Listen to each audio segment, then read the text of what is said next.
Hello everyone, आज मैं आपको ऑडिट के क्लासिफिकेशन के बारे में बताऊंगी, जिससे हमारा जो क्लासिफिकेशन का टॉपिक है वो क्लियर हो जाएगा।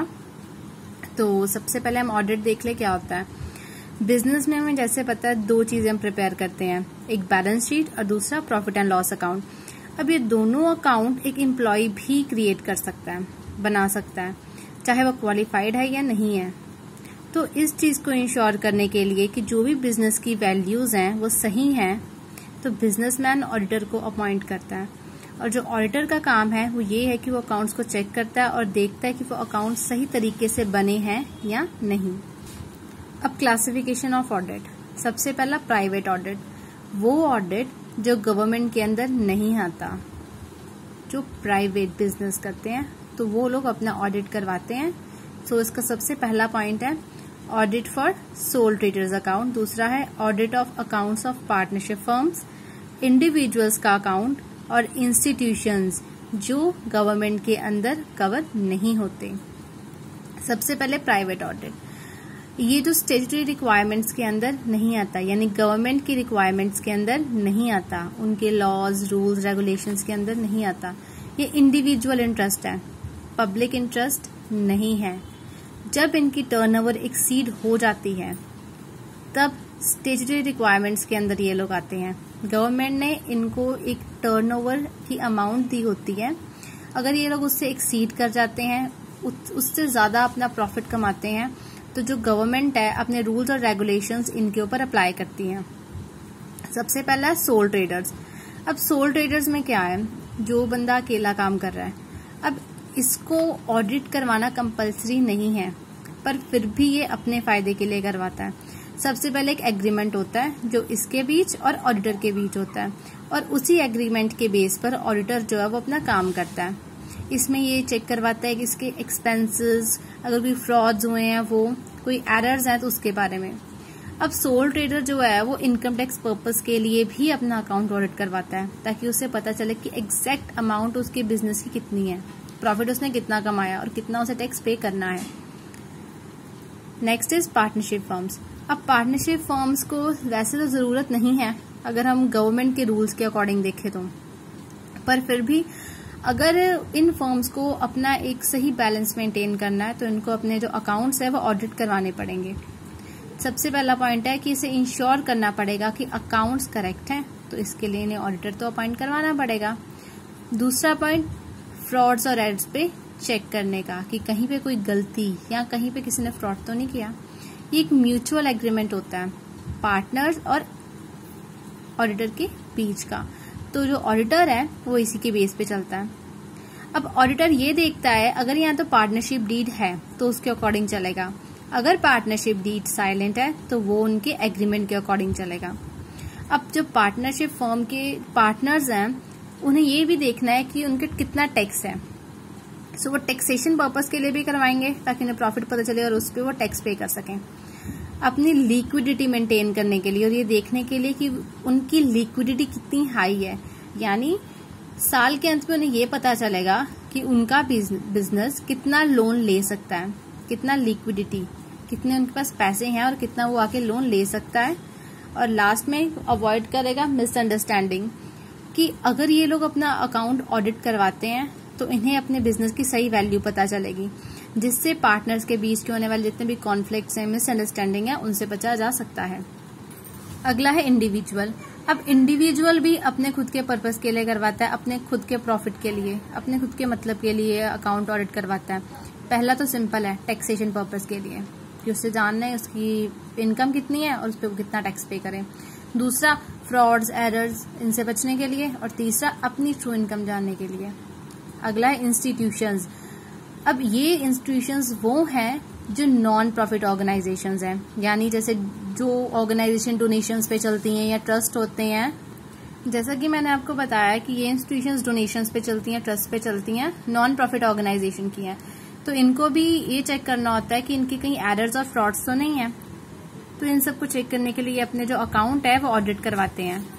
और जो थर्ड पॉइंट ये है कि अगर इनकी जो अमाउंट है, यानी जो टर्नओवर है, या टर्नओवर तो हम नहीं कहेंगे क्योंकि वो प्रॉफिट ऑर्गेनाइजेशंस के लिए होगा, पर इनकी जो अमाउंट है डोनेशंस की, अगर वो गवर्नमेंट की बताई गई अमाउंट से ज्यादा हो, तब गवर्नमेंट अपने डिपार्टमेंट से ऑडिटर भेजता है जो इनके जो अकाउंट्स है ऑडिट करते हैं।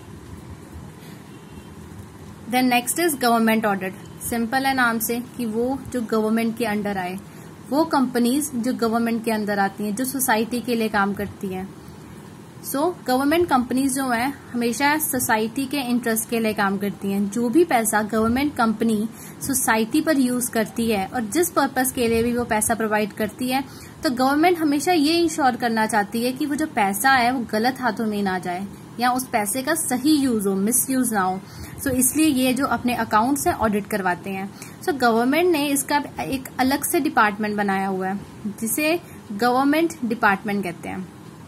इसके अंदर जो है कंट्रोलर और ऑडिट जनरल आता है। ये जो है अकाउंट और ऑडिट डिपार्टमेंट के नाम से इसे जानते हैं, और इसके अंदर जो पर्सन काम करते हैं, मेन हेड होते हैं, उसे हम कहते हैं कंट्रोलर और ऑडिट जनरल। ये लोग जो है रूल्स और रेगुलेशंस को फॉलो करके और कॉमन इंटरेस्ट यानी सोसाइटी के इंटरेस्ट के लिए काम करते हैं। ये सिंपल था कि गवर्नमेंट ऑडिट वो ऑडिट जो गवर्नमेंट कंपनीज के लिए होता है, जो सोसाइटी के इंटरेस्ट के लिए होता है, कॉमनवेल्थ के लिए होता है, वेलफेयर के लिए होता है। वो गवर्नमेंट की कंपनीज उन चीजों के लिए ऑडिट करवाते हैं ताकि इंश्योर कर सके कि उनके द्वारा जो उन्होंने पैसा यूज किया है सोसाइटी पर वो सही यूज हो रहा है, सही जगह पे जा रहा है या नहीं। अगला है इंटरनल ऑडिट। अब ये जो ऑडिट है वो इंटरनल स्टाफ करता है। कोई भी बिजनेस हो, वो बिजनेसमैन अपने अंदर के स्टाफ से, किसी भी पर्सन से, किसी भी सिंगल एम्प्लॉय से कहेगा कि आपको ये ऑडिट करना है, चाहे वो क्वालिफाइड है या नहीं है। अब इसका जो मेन काम है वो ये चेक करना होता है कि सिस्टम कंट्रोल अच्छे से हो रहा है, पॉलिसीज प्रोसीजर्स अच्छे से चल रहे हैं, एफिशिएंट है, कहीं इनइफेक्टिव वर्क तो नहीं हो रहा। अगर हो रहा है तो उसके रिगार्डिंग वो मेजर्स उनको सजेस्ट करेगा। इंटरनल ऑडिट का जो मेन काम है वो क्वालिटी से रिलेटेड है, ना कि क्वांटिटी से।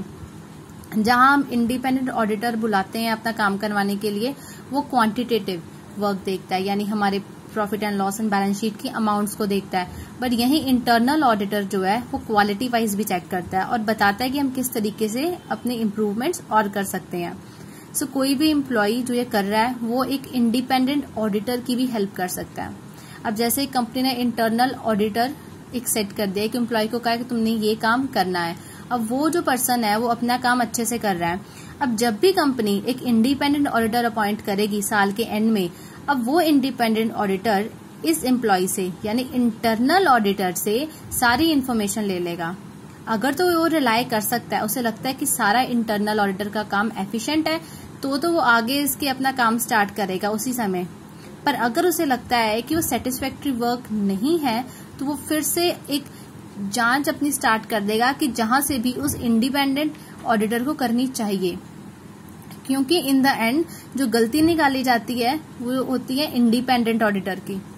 क्योंकि कंपनी ने तो यही कहना है कि हमने आपको अपॉइंट किया है, तो ये आपका काम है कि आपको ये ठीक करना है, आपको मुझे ये ट्रू और फेयर वैल्यू शो करनी है ताकि ये मेरे इंटरेस्ट में है या नहीं है मुझे पता हो। पर अगर ऑडिटर ये कह के बचे कि नहीं आपके इंटरनल ऑडिटर की गलती है, तो जो बिजनेसमैन है वो जो इंडिपेंडेंट ऑडिटर है उसको सू भी कर सकता है, क्योंकि उसके कारण उसे लॉस हुआ है। क्योंकि जो सारा काम है वो डिपेंड करता है इंडिपेंडेंट ऑडिटर पे। इंटरनल ऑडिटर तो हम वैसे ही अपॉइंट करते हैं। अगला है स्टैट्यूटरी और कंपल्सरी, जैसा कि नाम है कि लीगल रिक्वायरमेंट्स के अंडर आने वाला। अब ये जो है क्वालिफाइड पर्सन नहीं करेगा, क्योंकि यहाँ पे लीगल नाम आ गया, स्टैट्यूटरी नाम आ गया, कंपल्सरी आ गया है। अब ये लीगल पर्सन ही करेगा जो क्वालिफाइड है और गवर्नमेंट के अकॉर्डिंग वो क्वालिफिकेशन उसके पास है, वो किसी भी गलत काम के अंडर उसने कभी भी कोई आया नहीं है। यहाँ पे ये चार हैं, कंपनीज का, ट्रस्ट का, कोऑपरेटिव सोसाइटीज का और अदर इंस्टीट्यूशंस का। ये जो है ये लोग अपने अकाउंट्स ऑडिट करवाते हैं as per the law, rules और रेगुलेशंस को फॉलो करके। अगर तो रूल्स और रेगुलेशंस नहीं फॉलो करते तो ये नलिफाइड हो जाते हैं। अब कुछ और है हमारे पास ऑडिट के क्लासिफिकेशन, तो हम एक बार वो देख लेते हैं। सबसे पहला कॉन्टिन्यूज ऑडिट, वो ऑडिट जो कॉन्टिन्यूज होता है, यानी कि जैसे एक बड़ी कंपनी है तो वो तो ये चाहेगी कि उसके अकाउंट्स प्रॉपर ऑडिटेड हो। अगर हम उसके एंड में जाके, फाइनेंशियल ईयर के एंड में जाके अकाउंट्स ऑडिट करेंगे तो ये दिक्कत हो जाएगी उनको। तो जो ऑडिटर है अपने काम को थोड़ा कम करने के लिए वो कॉन्टिन्यूस करता है, यानी वो जैसे मंथली ऑडिटिंग करनी स्टार्ट कर देता है उस कंपनी की, वहां पे विजिट करता रहता है ताकि जो एम्प्लॉयज है उन पे एक इम्प्रेशन बना रहे कि ये जो बंदा है ये हमारे रेगुलर विजिट करता है, चाहे वो मंथली है चाहे वो वीकली है, ताकि वो एम्प्लॉयज भी सही ढंग से अपना काम करें। दूसरा एनुअल ऑडिट, वो ऑडिट जो साल के एंड में हम करते हैं एक ही बार। सो जो कॉन्टिन्यूस ऑडिट है वो लार्ज ऑर्गेनाइजेशंस ये अफोर्ड कर सकती हैं, और जो एनुअल ऑडिट है वो सिर्फ स्मॉल ऑर्गेनाइजेशन, स्मॉल बिजनेसमैन जिनके पास इतना कोई काम ही नहीं होता, ये लोग एंड में ऑडिटर को बुलाते हैं, अपना अकाउंट ऑडिट करवाते हैं। अगला है पार्शियल ऑडिट। पार्शियल ऑडिट में ये है जब ऑडिटर को ये कहा जाता है कि तुम्हें ये स्पेसिफिक वर्क ही ऑडिट करना है, तो वो स्पेसिफिक वर्क ऑडिट करने के लिए उसे हम कहते हैं पार्शियल ऑडिट, यानी एक टॉपिक दे दिया, जैसे हमने उसे कहा कि तुम्हें बैलेंस शीट को ही ऑडिट करना है, तो वो पार्शियल ऑडिट हो गया। Next is balance sheet audit. Simple है, एज ए पार्शियल ऑडिट हम उसे ये कहते हैं कि तुम्हें सिर्फ बैलेंस शीट को ऑडिट करना है, उसे चेक करना है, उसे वेरीफाई करना है। अगला है मैनेजमेंट ऑडिट।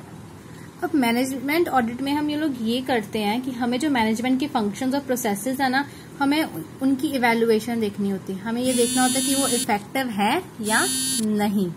तो मैनेजमेंट ऑडिट में हम मैनेजमेंट के सारे काम, उनके पॉलिसीज, उनके प्लान्स, हम ये सब चेक करते हैं। हम उनकी ऑब्जेक्टिव्स देखते हैं कि वो लोग सही ढंग से काम कर रहे हैं कि नहीं कर रहे।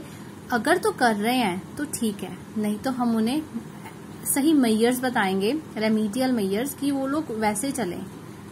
Next is occasional audit. अब जैसा कि इसका नाम है दैट इज ओकेजन, तो ये होगा कभी कभार ही होने वाला ऑडिट। सो जैसे अगर पार्टनरशिप फर्म में एक न्यू पार्टनर आया है तो अब हमें अकाउंट्स ऑडिट करने पड़ेंगे, क्योंकि अब हमें उसका नाम भी इसमें इन्वॉल्व करना है।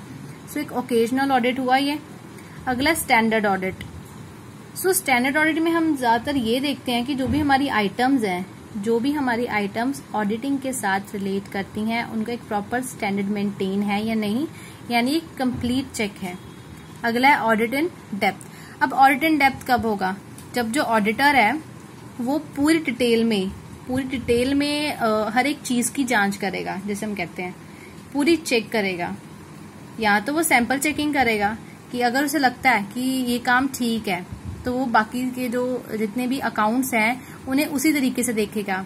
बट अगर उसे कहीं पे भी एक छोटी सी भी गलती मिल जाती है तो वो उसे डिटेल में चेक करेगा। अगला है ऑपरेशनल ऑडिट। अब ये ऑडिट तब होता है जब जो ऑडिटर है अपने खुद के मेजर्स, यानी कंपनी को वो सजेशंस देता है कि आप ये करें तो आपकी प्रॉफिट्स बढ़ेंगे, या फिर वो हेल्प करता है कि वो अपने ऑब्जेक्टिव्स जो है अच्छे से अचीव कर सके। सो ये ऑपरेशनल यानी ऑपरेशन वाइज, जो कि कवर करता है कंपनी के गोल्स को, कि वो अपने गोल्स ढंग से अचीव कर सकें, कि अगर उन्हें अगर इतना प्रॉफिट चाहिए तो कम से कम उतना अगर प्रॉफिट हो, अगर ना हो तो पर लॉस भी कंपनी को फेस ना करना पड़े।